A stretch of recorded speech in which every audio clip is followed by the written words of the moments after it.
नमस्कार, ॲस्ट्रॉलॉजी सेशनमध्ये आपलं स्वागत आहे. आता पाहूया आपण बुध ह्या ग्रहाचे 12 घरांमध्ये काय फल असते. तर प्रथम स्थानी जर समजा बुध हा ग्रह असेल लग्नकुंडलीमध्ये किंवा तनुस्थानी आपण म्हणू शकतो, तर अशी लोक वैद्यकीय शास्त्रात खूप हुशार असतात. एखाद्या सभेत ते उच्च स्थान मिळवू शकतात आणि ही लोक सदैव तरुण दिसतात. हे ह्या बुधाचं वैशिष्ट्य की असा प्रथमस्थानी बुध असलेले व्यक्ती हे नेहमी चिरतरुण दिसतात. हा ग्रह लग्नी एकटा असता बांधा उंच, सटपातळ, उंच कपाळ, लांबट चेहरा, हसरा चेहरा, क्वचित डोळे लहान, नाक सरळ, खूप मधुर वाणी, चपळ हालचाली आणि हाताचे नेहमी झोके देत असलेली सवय. या स्थानाचा शुभ बुध व्यक्तीस विद्याव्यसंगी बनवतो. म्हणजे ह्याला विद्या खूप चांगली असते. नेहमी निरनिराळ्या विद्या ह्यांना अवगत करण्याची आवड असते आणि ते करतात.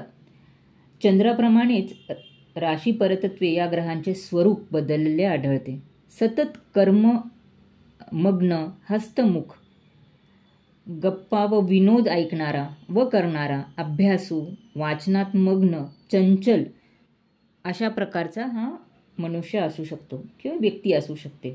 उत्तम बुद्धी, तर्कशीलता, वादविवाद कुशलता, चातुर्य, उत्तम स्मरणशक्ती, प्रवासाची आवड, कलाकुशल, सर्वव्यापी बुद्धी असलेला, कलात्मक, व्यापारी वृत्ती असलेला, असे सगळे निरनिराळे स्वभाव गुण यांच्यामध्ये आढळतात.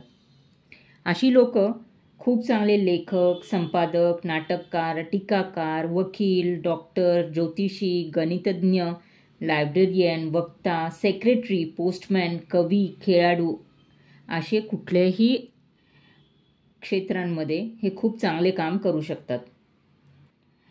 यांना विनोदाची खूप आवड असते. विविध विषयांचे ज्ञान असल्यामुळे खूप बुद्धिवान हे चार चौघात वाटतात. यांच्या हातात सतत पुस्तक असू शकते. त्यांची वाचा आकर्षक असते.